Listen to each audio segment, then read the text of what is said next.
अस्सलाम वालेकुम। Lecture number 3 on cascading style sheet. Last lecture में हमने देखा था कि हम किस तरह अपने स्टाइल्स को अपने किसी टैग के ऊपर अप्लाई कर सकते हैं। जैसा कि आप यहाँ पे देख सकते हैं कि यहाँ पे मैंने माई स्टाइल के नेम से एक क्लास डिफाइन की और उसके अंदर कुछ मैंने यहाँ पे स्टाइलिंग लिखी जिसमें मैं बैकग्राउंड कलर पैडिंग और मार्जिन डिफाइन कर रहा हूँ।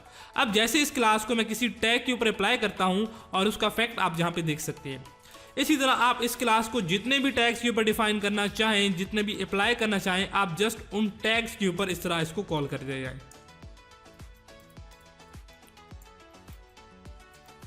अब आज इस लेक्चर में हम कुछ नई स्टाइल्स को देखेंगे। जैसा कि सबसे पहले हम देखते हैं कि अगर हम किसी भी चीज़ का या किसी टैग का बॉर्डर देना चाहते हैं, ठीक है, तो वो हम कैसे देंगे।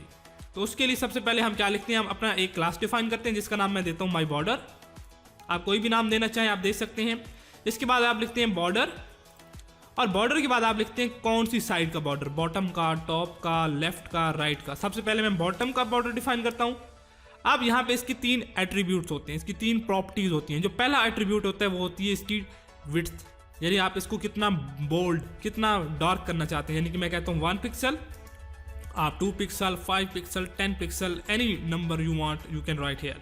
इसके बाद आप लिखते होते हैं इसका स्टाइल में आप लिख सकते हैं सॉलिड, डबल, ग्रूव्ड और कोई भी डॉटेड, ये वर्ड्स जहाँ पे लिख सकते हैं। तो आप ये वर्ड्स लिख के इसको अप्लाई करेंगे तो आपको इसका इफेक्ट नजर आएगा। और थर्ड चीज़ होती है इसका कलर, ये बॉर्डर किस कलर का होगा। जैसे कि मैं यहाँ पे लिखता हूँ ग्रे। अब मैं इसको सेव करता हूँ और सेव करने के बाद हम इफेक्ट देखते हैं तो हमें कोई भी इफेक्ट इसका नजर नहीं आएगा। उसकी रीज़न ये है कि हमने इस क्लास को डिफाइन किया है लेकिन इसको हमने कहीं पे कॉल नहीं किया। मैं चाहता हूँ कि ये बॉर्डर मुझे इस पैराग्राफ के बॉटम में चाहिए, तो मैं क्लास और माई बॉर्डर कंट्रोल एस किया और रिफ्रेश किया तो यहाँ पे आप देखेंगे कि यहाँ पे हमारा बॉर्डर अप्लाई हो जाएगा।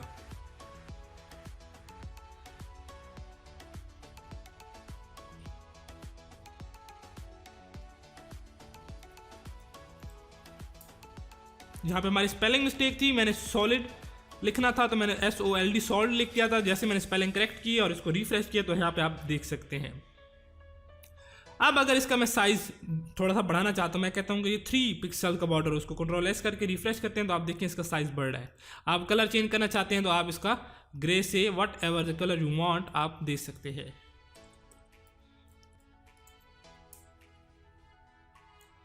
इसके अलावा आप किसी भी साइड का बॉर्डर, जैसे कि मैं कहता हूँ कि ये लेफ्ट साइड का हो, कंट्रोल एस किया रिफ्रेश किया तो आप लेफ्ट साइड पे देख सकते हैं।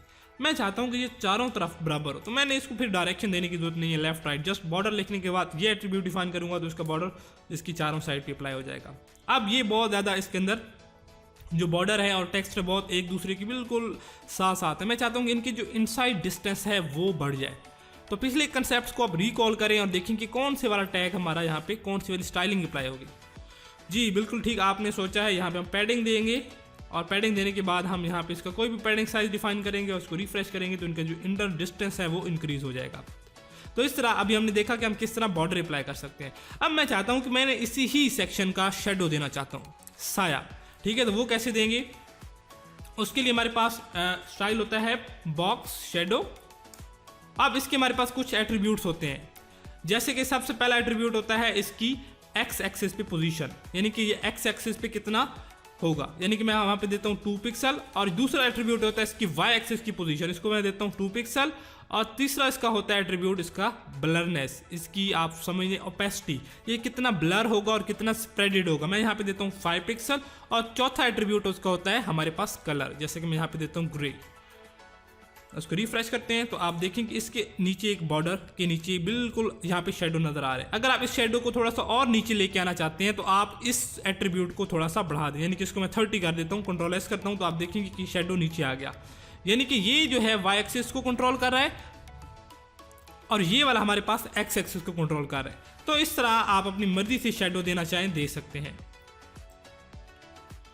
ये था हमारे पास बॉक्स का शेडो। अगर आप किसी टेक्स्ट का शेडो देना चाहें तो आप सिंपली क्या लिखेंगे, टेक्स्ट शेडो, यानी कि यहां पे मैं सिंपल एक लिखता हूं माई टेक्स्ट। अब इसी बॉर्डर, इसी शेडो को मैं यहां से कॉपी करता हूं, इसको यहां पे पेस्ट करता हूं और बॉक्स की जगह मैं लिख देता हूं टेक्स्ट शेडो। बाकी एट्रीब्यूट्स और उनकी जो ओवरऑल प्रेजेंटेशन है बिल्कुल सेम है। अब इसको मैं किसी टेक्स्ट के ऊपर अप्लाई करता हूं। फॉर एग्जाम्पल मैं चाहता हूं कि मुझे इसी पैराग्राफ के ऊपर ही अप्लाई करना है। ऑलरेडी हम एक क्लास अप्लाई कर चुके हैं, लेकिन आप चाहते हैं कि आपको दो क्लासेस जो कि डिफरेंट है आपने अप्लाई करनी है, तो सिंपली इन दोनों के दरमियान स्पेस दें और इसको आप अप्लाई कर दें। कंट्रोल एस करें और रिफ्रेश करें, तो आप देखें कि अब इस टेक्स्ट के अराउंड भी हमारे पास शेडो आ चुका है।